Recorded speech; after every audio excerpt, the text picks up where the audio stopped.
আজকে হাসব্যান্ডের পছন্দের কথা চিন্তা না করে নিজে যা যা পছন্দ করি সেগুলোই রান্না করলাম আজকে দুপুরের জন্য।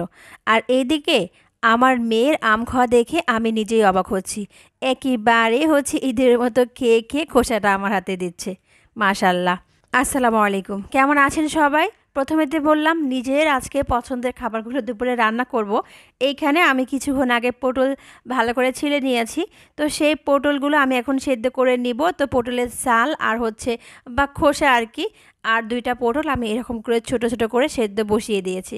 এখানে একটু হলুদের গুঁড়া আর লবণ আর পেঁয়াজ একটু রসুন দিয়ে সেদ্ধটা করে নিব। তো যাই হোক, আবার এখানে একটা ইলিশ মাছ বের করেছি, এই ইলিশ মাছ দিয়ে আজকে পটল রান্না করব। আর পটলের যে খোসা ছিল সেটা ভাবলাম ফেলে দেবো কেন, সেটা দিয়ে ইলিশ মাছের লেজ ভর্তাটাও করে ফেলি। যেহেতু লেজে অনেক কাটা হয়, সাধারণত দেখা যায় ভর্তাই খাওয়া হয়। আর অনেক দিন হয়েছে পটলের ভর্তা খাওয়া হয় না বা পটলের খোসা ভর্তা খাওয়া হয় না। তো আজকে ভাবলাম যে এক সবজি দিয়ে দুই তরকারি রান্না করে ফেলি। তো পটলগুলো কিন্তু আমি ছিলে রেখে দিয়েছি সাইডে। আর এই যে মাছ কাটাও কিন্তু হয়ে গেছে। এই লেজটা দিয়ে হচ্ছে পটলটা ভর্তা করবো, মানে পটলের খোসাটা ভর্তা করব। আর ওই যে বললাম পটল আমি কেটে রেখেছি সেগুলো আর মাছ এখন একসঙ্গে একটু লবণ হলুদ গুঁড়ামরিচ দিয়ে মাখিয়ে ভাজতে দিব। আর পটল ভেজে এবং ইলিশ মাছ ভেজে যদি একটু ঝোল পাতলা ঝোল করে রান্না করা যায়, খেতে কিন্তু অনেক সুস্বাদু বা মজার। আমার এটা খুবই খুবই পছন্দের খাবার।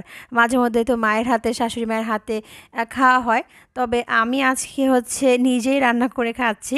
তো যাই হোক, এদিকে আবার রাইসি বাবা সকালে নাস্তা করে চলে গিয়েছিল হচ্ছে কুরিয়ার সার্ভিসের দোকানে, কারণ সেখানে আমাদের কিছু অনলাইনে অর্ডার করা হচ্ছে, আম চলে আসছে, তাও আবার রাজশাহীর হিমসাগর আম।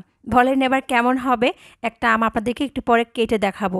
সব আম কিন্তু একেবারে পাকা না, রেখে 2-3 দিন পর পর পাকবে এবং খাওয়া যাবে, সেই মতোই কিন্তু আমগুলো দিয়েছে আর কি ওনারা। মানে সব আম যদি একবারে পাকা দিয়ে দেয় তাহলে তো একদিনে আপনাদেরকে খেতে হবে বা দেখা যাবে অতিরিক্ত পেকে যাবে। তো এমনভাবে আমগুলো দিয়েছে 4-5টা করে প্রতিদিন পাকবে, আর দেখা যাবে যে 4-5টা বা 2-3টা করে খেয়ে খেয়ে কিন্তু শেষ করা যাবে। আর আমার মেয়ে খুবই মাশাল্লাহ আম খেতে পছন্দ করে। শুধু আমার মেয়ে না, বাচ্চারা এমনিতে ফল ফ্রুট এগুলো খেতে পছন্দ করে, যদি হয় মনের মতো আর কি। আর আমি প্রতি বছর সেম পেজ থেকে হচ্ছে আম লিচুর সিজনে কিন্তু আম লিচু নিয়ে থাকি। আবার দেখা যায় সেই পেজ থেকে যখন গুড়ের সিজন থাকে তখন আবার গুড় দেয় তারা, একেবারে অরিজিনাল। মানে একটা বিশ্বস্ত পেজ পেয়ে গেলে না আর কোথাও যেতে হবে না, সেখান থেকে আপনি প্রতি বছর বছর এরকম আম লিচু তারপরে খেজুরের গুড় বা আখের গুড় সব সময় কিন্তু নিয়ে থাকি। আর অনেকবার হচ্ছে পেজের নামটা কিন্তু আপনাদেরকে বলে দিয়েছি, পেজে গেলে আপনারাও দেখতে পারবেন বা চিনতে পারবেন, একেবারেই পরিচিত পেজ। তো যাই হোক, আমার মেয়ের খাওয়া দেখেই তো বুঝতে পারছেন আমগুলো কত সুস্বাদু এবং কত মজার। আমার মেয়ে কিন্তু কোনো টক জিনিস মুখে দিলেই তার মুখ একেবারেই হচ্ছে মানে টক জিনিস মুখে দিলে যেরকম হয় আর কি, সেটা কিন্তু হয়নি। মিষ্টি জিনিস বা ভালো জিনিস সবাই পছন্দ করে। আর ওই যে বললাম আমগুলো কিন্তু রেখে রেখে অনেক দিন খাওয়া যাবে, যেহেতু পাকা এবং কাঁচা দুইটাই মেলানো আছে।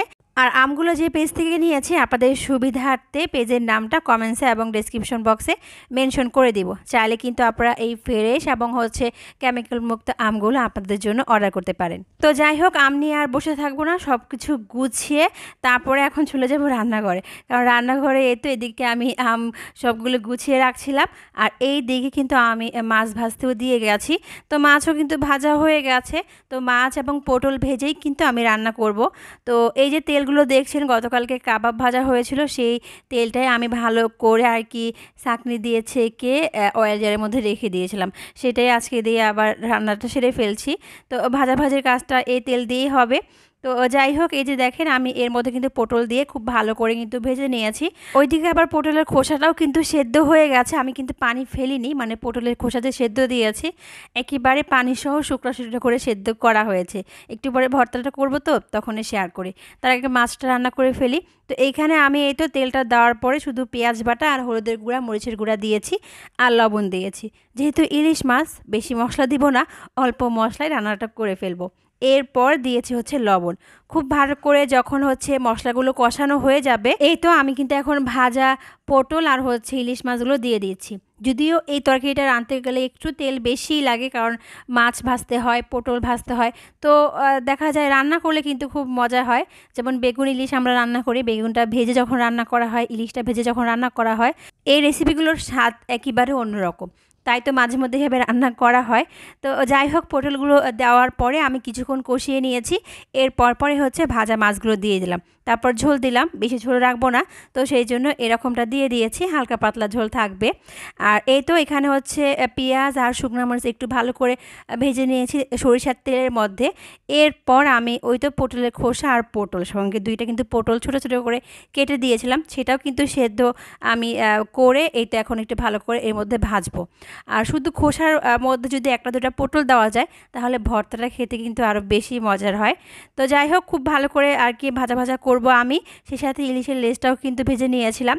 তো ইলিশের লেজটার কাঁটা ছাড়িয়ে তারপর শুধু একসঙ্গে এই তো ব্লেন্ড করে আমি ভর্তাটা আজকে করে নিচ্ছি। চাইলে আমরা ওই তো পাঠার মধ্যেও করতে পারতাম, তো ভাবলাম যে শর্টকাটে আজকে এইভাবে করে নিই। তো ব্লেন্ডারে যে ছোট্ট জারগুলো রয়েছে সেটার মধ্যেও করতে পারেন, আমি এই তো ক্যাপসুল কাটারের মধ্যে করে নিচ্ছি। এর মধ্যে কিন্তু খুব সুন্দর ভর্তা হয়ে যায়। আর দেখেন ভর্তাটা কত সুন্দর মিহি হয়েছে। তো আমি আর কিছু করব না, এভাবেই কিন্তু ভর্তাটা খুব মজার, লবণ ঝাল সব কিছু ঠিক আছে। তো একটুখানি সরিষার তেল দিয়ে দিয়েছি, কাঁচা সরিষার তেল একটু ভর্তার মধ্যে দিলে এর সুঘ্রাণটা কিন্তু খুব ভালো হয়। তো যাই হোক, এই ছিল আমার আজকের রান্না, মানে আমার পছন্দের রান্না। পটল ইলিশ, তারপরে হচ্ছে বেগুন ইলিশ, এগুলো আমার খুবই খুবই পছন্দের। তো মাঝে মধ্যে নিজের পছন্দের মতোই রান্না করি।